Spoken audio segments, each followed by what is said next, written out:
Saharanpur India का एक इलाका है, वहां पे एक आदमी ने कोठी मकान बनाया, जिन्नात ने डेरा डाल दिया। अब मालिक के मकान वहां रह नहीं सकता। जो भी सोते हैं रात को जिन्नात उनकी चारपाई उलट करके नीचे फेंक देते हैं, बच्चों को डराते हैं, मारते हैं, चिमट जाते हैं जिन। उन्होंने वो मकान खाली छोड़ दिया। हमारे सिलसिले चिश्तिया के एक बड़े बुजुर्ग गुजरे हैं, इमदादुल्लाह मुहाजिर मक्की रहमतुल्लाह अलैह। हजरत से किसी ने कहा इस जगह पे जिन्नात ने डेरा डाला है, यहां पे रात को कोई ठहर नहीं सकता। हजरत कहने लगे यहां पे मुझे एक रात के लिए ठहरने की इजाजत दो।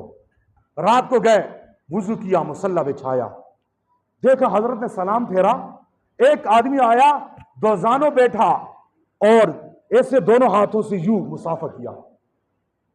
हजरत ने कहा तू कौन है? अंदर से मैंने कुंडी लगाई है, अंदर कोई आदमी नहीं था, कहां से आ गए?